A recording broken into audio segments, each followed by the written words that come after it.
నమస్తే. ఈరోజు మన స్టూడియోలో ప్రముఖ ఆధ్యాత్మికవేత్త వేదిక్ ఆస్ట్రాలజర్ గోనుగొంట్ల సురేష్ బాబు గారు ఉన్నారు. గురువుగారితో మాట్లాడేద్దాం. నమస్కారం గురుగారు. మణికంఠ గారు నమస్కారం అండి. గురుగారు, నవంబర్ మాసం విశేషంగా వృషభ రాశి వారి పరిస్థితి ఎలా ఉండబోతుంది, ఎలాంటి అదృష్టం కలిసి వస్తుందంటారు? ఓవరాల్గా ఈ మాసం అంతా ఎటువంటి దైవారాధన పరిహారాలు చేస్తే బాగుంటుందంటారు? సో ఓవరాల్గా మీరు అడుగుతుంటే వృషభ రాశి వాళ్ళది ఒక లక్కీయెస్ట్ రాశి, అందులో సమస్య లేదు. నేను లాస్ట్ మంత్ కూడా చాలామందికి చెప్పాను. చాలామందికి ఏం చెప్పానంటే టైం బాగున్నప్పుడు మనం అన్ని చక్కగా చేసుకోవాలి. అది మన వ్యాపారం కానివ్వండి, మ్యారేజ్ కానివ్వండి, ఏదైనా సరే అప్పటిదాకా ఉన్న గొడవలు కానీ టైం అనుకూలంగా ఉన్నప్పుడు చేసుకోవాలి. ఈ వృషభ రాశి వాళ్ళకి ఈ టైంలో అనుకూలంగా ఉంది. పెళ్ళి అవ్వటానికి కానీ, ఫారిన్లో సెటిల్ అవ్వటానికి కానివ్వండి, జాబ్లో కానివ్వండి, ఏ ప్రకారంగా కానీ బిజినెస్లో కానీ వృద్ధి చేసి 10 స్టెప్పులు ముందుకెళ్ళి బాగుండాల్సిన టైం వీళ్ళకుంది. అయితే కొంతమంది నాకు కాల్స్ పర్సనల్గా కానివ్వండి, కామెంట్స్ రూపంలో కానీ చూసుకుంటే మేము ఇబ్బందులు పడుతున్నాం అని చెప్తే నేనేం చెప్పానంటే ఎందుకు ఉందో అని తెలుసుకోవడం చాలా ఇంపార్టెంట్. ఫస్ట్ దానికి సంబంధించిన పరిహారాలు చేసుకుంటే ఆ బ్లాక్స్ మన గ్రోత్కి ఎక్కడైతే బ్లాకేజ్ వస్తున్నాయో ఆ బ్లాక్స్ పోయినకుండా ఆటోమేటిక్గా మనం ఎదిగేస్తాం అనమాట. అందుకని ఇండివిజువల్గా మీరు జాతకం ఎవరికైతే మాకు బాగలేదు, ధనానికి ఇబ్బంది పడుతున్నాం, భార్యాభర్తల మధ్య గొడవలు వస్తున్నాయి, ఏది చేసినా కలిసి రావట్లేదు అనుకున్న వాళ్ళు ఎవరైనా కనుక ఉంటే ఖచ్చితంగా ఇమ్మీడియట్గా స్క్రీన్ మీద కనిపిస్తున్న నెంబర్కి ఒకసారి కాల్ చేసి జాతకం చూపించుకోండి. ఎందుకంటే జీవితంలో టైం బాగున్నప్పుడే మనం ఎదగాలి. ఇప్పుడు బాగలేకపోతే ఇంకెప్పుడు ఉంటుంది. తర్వాత వీళ్ళకి ఇంక ముందు చాలా ఇబ్బందులు రాబోతూ ఉంటాయి. కాబట్టి ఈ టైంలో చెక్ చేసుకుంటే మంచిది. ఈ పర్టికులర్ నవంబర్ మాసం అంతా చూసుకుంటే ఇది మనకి కార్తీక మాసంతో ఫస్ట్ 20 days ఉంటుంది. ఈ టైంలో పాశుపత అభిషేకాలు చేయించుకుంటే చాలా మంచిది. తర్వాత విష్ణువుకి సంబంధించిన దేవాలయాలు, తర్వాత శివుడికి సంబంధించిన దేవాలయాలు ఎక్కువగా విజిట్ చేసి కార్తీక మాసం కొంచెం బాగా దీక్షగా పెడితే ఎట్లాంటి ప్రాబ్లమ్స్ ఉన్నా కానీ, ఎలాంటి దోషాలు ఉన్నా కానీ అవన్నీ పోయేసి సానుకూలంగా ఉంటుంది. జ్యోతిష శాస్త్రం ప్రకారం కూడా జ్యోతిష్కులను కలవడం బెస్ట్ టైం. రెమెడీస్ ఈ టైంలో ఏది చేసుకున్నా కానీ అధికమైన రేట్లో ఫలితం వస్తుంది. నేను చాలామందికి పాశుపత అభిషేకాలు చేయించుకోమని చెప్తూ ఉంటాను. పాశుపత అభిషేకాలు చేయించుకోవడానికి ఈ టైం చాలా పవర్ఫుల్ టైం. ఎందుకంటే తెలుగు వాళ్ళకి రుద్రాభిషేకాలు, పాశుపత అభిషేకాలు పనిచేసినంతగా వేరే ఎవరికి పనిచేయి. ఎందుకంటే సాక్షాత్తు శ్రీకృష్ణుడు అర్జునుడికి మనకి ఇంద్రకీలాద్రి విజయవాడ మీద తపస్సు చేసి పాశుపత అభిషేకం అక్కడ అస్త్రం అక్కడ సంపాదించుకున్నారు. అంటే ఈ నేలలో అది మనకి ఈజీగా వర్క్ సిద్ధిస్తుందని కదండి. అందుకని మనకి ఇక్కడ శ్రీశైలం ఉన్నా కానివ్వండి, లేదంటే శ్రీకాళహస్తి ఉన్నా కానివ్వండి, మనకి గోదావరి, తర్వాత కృష్ణ, ఇలా పవిత్రమైన భూమిలో మనం ఉన్నామండి. ఇక్కడ మనకి పాశుపతాలు చాలా చాలా చాలా పవర్ఫుల్గా పనిచేస్తాయి. అందులోనూ మన్యు పాశుపత అభిషేకం సాఫ్ట్వేర్ వాళ్ళు ఎవరైనా ఉంటే చాలా చాలా పవర్ఫుల్గా పనిచేస్తుంది. రాహు ప్లస్ మన్యు చేయించుకుంటే ఎలాంటి వాళ్ళకి ఎలాంటి ప్రాబ్లమ్స్ ఉన్నా పోతాయండి. నేను ఎన్నో చేయించడం వల్ల ఆ ఫీడ్బ్యాక్ చాలా క్విక్గా వస్తుంది రెండు చేయించుకుంటే. అందుకని పాశుపతాలు అభిషేకం ఈ టైంలో చేయించుకుంటే చాలా చాలా పవర్ఫుల్. వీళ్ళకి శుక్రుని యొక్క ఆశీర్వాదం ఈ వృషభ రాశి వాళ్ళకి ఎప్పుడూ ఉంటుందండి. అందుకని మన్యు పాశుపత అభిషేకము, దాంతోపాటు లక్ష్మీ కుబేర పాశుపత అభిషేకము, కుబేర పాశుపత అభిషేకం చేయించుకుంటూ ఉంటే ఇలాంటి అన్యోన్యం, భార్యాభర్తల మధ్య అన్యోన్య దాంపత్యం జరగాలన్నా, ఇలాంటి వ్యాపారం అభివృద్ధి జరగాలన్నా కానీ ఇవి చేసుకుంటూ ఉంటే ఈ టైంలో బెస్ట్ టైం వీళ్ళకి ఫస్ట్ 20 days. మనం ఈ మంత్ కనుక చూసుకుంటే నవంబర్ మంత్ వృషభ రాశి వాళ్ళకి కృతిక 2, 3, 4 పాదాలు, రోహిణి 1, 2, 3, 4 పాదాలు, తర్వాత మృగశిర 1, 2 పాదాలంతా ఇందులో ఉంటాయి. పేరు బలం కనుక చూసుకుంటే వీళ్ళకి ఈ, ఊ, ఏ, ఓ, వా, వి, వు, వే, ఓ చాలా కామన్ పేర్లు తెలుగులో ఉన్న వాళ్ళంతా వృషభ రాశిలో ఉంటారు. ఈశ్వరమ్మ, ఈశ్వరి, ఉమ, ఓబుల్, వాసు, వెంకటేశ్వర్లు, వెంకట్, చాలామంది కామన్గా ఉండే పేర్లంతా వృషభ రాశి. పేరు బలం ప్రకారం చూసుకుంటే ఎక్కువ మంది ఈ రాశి వాళ్ళే ఉంటారు. ఈ రాశి వాళ్ళు, సింహరాశి వాళ్ళు ఎక్కువ ఉంటారు మన తెలుగు రాష్ట్రాల్లో. వీళ్ళకి పేరు బలం ప్రకారం చూసుకున్నాం కదా. ఇందులో ఈ మంత్లో విశేషం ఏంటంటేనండి, దాదాపు 5 గ్రహాల యొక్క చేంజెస్ వీళ్ళ మీద పడిపోతూ ఉన్నాయి అనమాట. చాలా రేరుగా వస్తుంది. ఎందుకంటే 5 గ్రహాలు మారడం చాలా కష్టం. జనరల్గా మంత్లీ కొన్ని గ్రహాలు మారుతూ ఉంటాయి. కుజుడు 45 daysకి మారుతూ ఉంటారు. వీళ్ళకి ఏమైందంటే అండి, నవంబర్ లాస్ట్ వీక్లో ఒక 2 గ్రహాలు, తర్వాత గురు సంచారము, తర్వాత శుక్రుడు, సూర్యుడు, ఈ గ్రహాలు మారటం ఉండటంతో ఎక్కువ గ్రహాలు వీళ్ళకి ప్రతికూలంగా ఉన్నాయి. సో ఈ మంత్ వీళ్ళకి కొంచెం చాలా టఫ్గా ఉండే మంత్. ఈ మంత్ వచ్చే మంత్ జనరల్గా బాగుంది వీళ్ళకి వృషభ రాశి వాళ్ళకి. బట్ ఈ మంత్ కొంచెం డౌన్గా ఉండే అవకాశం ఎక్కువగా ఉంటుంది. మనం సంస్కృతంలో మన పురాతన గ్రంథాల్లో ఏం చెప్తారంటే లఘు గోచారం, సూక్ష్మ గోచారం అని ఒక కాన్సెప్ట్ తీసుకొని ఇందులో సూక్ష్మంగా సింపుల్ వర్డ్స్లో ఎలా ఉంటుందో చెప్తారు. వీళ్ళకి ఏం చెప్తారంటే యాత్రం, శోకం, విరోధిం, విపత్తిం అంటారు. యాత్ర అంటే ట్రావెల్ చేస్తారు, అందులో ప్రాబ్లమ్స్ వస్తాయి. నెక్స్ట్ శోకం, అంటే ఏదో ఒక దుఃఖం కలిగే బాధలు వీళ్ళకి ఎక్కువగా ఉంటాయి. విరోధం, గొడవలయ్యే అవకాశం ఎక్కువగా ఉంటుంది.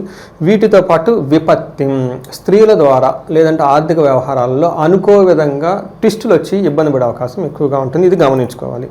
మనకి ఒక్కొక్క గ్రహం ప్రకారం చూసుకుంటే ఎలా ఉంటుందంటే వీళ్ళకి సూర్యుడు వీళ్ళకి 7 జన్మరాశి నుంచి సూర్యుడు 7వ ఇంట్లో ఉండడం ఇది మంచి పద్ధతి కాదు. అంటే సూర్యుడు ఇక్కడ మనకి ఇబ్బందులు పెడుతుంటారని చెప్తూ ఉంటారు. ఏ విధంగా ఇబ్బందులు అంటే మనకి సంస్కృతంలో మహర్షులు ఏం చెప్తారంటే సామంత జన విద్వేష ధారాపీడ సుతామయం ఉత్సాహ భంగకారిణి గోచారస్తే సప్తమే రవి అంటారు. 7వ ఇంట్లో కనుక రవి ఉంటే సామంత జన విద్వేష, ఎవరైనా కనుక బిజినెస్ పీపుల్ ఉన్నా లేదంటే మిడ్ లెవెల్ మేనేజర్లు ఉన్నా వీళ్ళకి ఉన్న ఎంప్లాయీస్ వీళ్ళకి ట్విస్టులు పెట్టేసి ఇబ్బంది పెడుతూ ఉంటారు. వీళ్ళ కింద ఉన్న టీము వీళ్ళు ఏదో పనిలో పాపం ఉంటే వీళ్ళ పని వీళ్ళు చేసేసుకొని వీళ్ళకి ఇబ్బంది పెట్టేస్తూ పరిస్థితి ఎక్కువ ఉంటుంది. ఇంట్లో ఉన్న మనకి హోమ్ మేకర్స్ కానీ మనకి వీళ్ళకి కూడాను ఆ మెయిడ్స్ వచ్చేసి వీళ్ళ మీద గొడవ పడిపోతూ ఉంటారు. సో ఎవరన్నా కానీ వీళ్ళ కింద సపోర్టింగ్ టీం వీళ్ళకి సరిగ్గా సపోర్ట్ ఎవరు ఇబ్బంది పెట్టే అవకాశం ఎక్కువగా ఉంటుంది. జన విద్వేషం, ధారాపీడ సుతామయం, అంటే స్పౌస్ ద్వారా పిల్లల ద్వారా ఏమవుతుందంటేనండి కొంచెం ఇబ్బంది పడి అనారోగ్యానికి గురే అవకాశం ఎక్కువగా ఉంటుంది. ఉత్సాహ భంగకారిణి, పాపం ఏదైనా పని కనుక యాక్టివ్గా చేద్దాం అనుకుంటే ఆ ఉత్సాహాన్ని నీరుగార్చే విధంగా చుట్టూ మనుషులు ఉండటం పరిస్థితులు ఉండే అవకాశం ఎక్కువగా ఉంటుంది. ఫిజికల్గా కొంచెం టైర్డ్గా ఉండేసి అనారోగ్యానికి గురే అవకాశం ఎక్కువగా ఉంటుంది. ఒకటి శారీరకంగా సహకరించదు, చుట్టూ ఉన్న వాళ్ళు కూడా వీళ్ళకి సపోర్ట్ ఎవరు, సపోర్టింగ్ స్టాఫ్ వీళ్ళకి ఇబ్బంది ఉండదు. ఎక్కడా ఇబ్బంది లేకుండా ఇబ్బంది పడే అవకాశం వీళ్ళకి ఎక్కువ ఉంటుంది. వీటితో పాటు కుజుడు మళ్ళీ 7వ ఇంట్లో ఉండటంతో 7th హౌస్, ఇది కూడా ప్రాబ్లం అవుతుంది. ఇక్కడ మనకి మహర్షులు ఏం చెప్తారంటే అన్న వస్త్రాది రాహిత్యం సదా క్లేశ జీవనం బంధుభి కువార్త పుత్ర భాతృణం క్రోధ సప్తమే కుజ అని చెప్తూ ఉంటారు. అంటే 7వ ఇంట్లో కుజుడు ఉంటే ఏమని చెప్తారంటే టయానికి భోజనం చేయకుండా ఇబ్బంది పడిపోవటము, తర్వాత బంధువులతో గొడవలు రావటము, ఏదైనా వినకూడని వార్తలు వినేసి ఇబ్బంది పడటం ఉండటం, అంతేకాకుండా పుత్రులతోటి లేదంటే సోదరులతోటి గొడవ పడేసి ఎక్కువగా ఆర్గ్యుమెంట్లు పెట్టుకుంటూ ఉంటారనమాట. అయితే ఒక బెనిఫిట్ ఏంటంటే వీళ్ళకి ధనానికి సంబంధించి దొంగతనాలు జరిగే అవకాశం ఎక్కువగా ఉంటుంది. వీళ్ళకి ధనం పోగొట్టుకోవటం, దొంగతనాలు జరిగే అవకాశం ఎక్కువగా ఉంటుంది. కెరీర్లో కనుక ప్రోగ్రెస్ బాగానే ఉంటుంది, ఇబ్బంది ఏమి ఉండదని చెప్పుకోవాలి. శుక్రుడు 6వ ఇంట్లో ఉండటం ఇది కూడా మంచిది కాదు. అంటే ఏ ప్రకారంగా చూసుకున్నా ఈ మేజర్గా ఉన్న గ్రహాలు ఇవి వీళ్ళకి అనుకూలంగా ఉండవు. ఇందులో వచ్చేటప్పటికి వీళ్ళకి మనకి ఏం చెప్తారంటే శుక్రుడు వల్ల జ్ఞాతీనాం విరోధ అని చెప్తారు.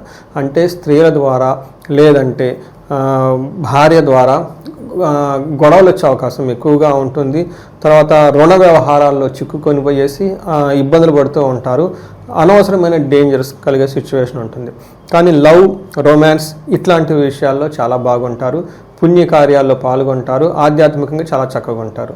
ఇది గ్రహాలు బట్టి కనుక చూసుకుంటే ఉన్న మేజర్ గ్రహాలు వీళ్ళకి ఏది అనుకూలంగా లేకుండా ఇబ్బంది పడుతూ ఉన్నారు. అందులోనూ గురువు కూడా ధనానికి ఇబ్బంది పెట్టే పరిస్థితిలో ఉన్నారు. 3వ ఇంట్లో నుంచి ఉండటంతో ఇప్పటిదాకా వాళ్ళకి వృషభ రాశి వాళ్ళకి గురువు 2వ స్థానంలో ఉండి ధనం విషయంలో కుటుంబ విషయంలో చక్కగా ఉన్నవాళ్ళు కాస్త ఈ మంత్ గృహంలో కొంచెం గొడవలు పడటము, అంతేకాకుండా ధన ప్రవాహానికి సంబంధించిన వ్యవహారాల్లో చాలా ఇబ్బంది పడి కొంచెం టఫ్ అయిన సిచ్యువేషన్ని ఈ నవంబర్ మంత్లో ఈ రాశి వాళ్ళు ఫేస్ చేస్తున్నారు.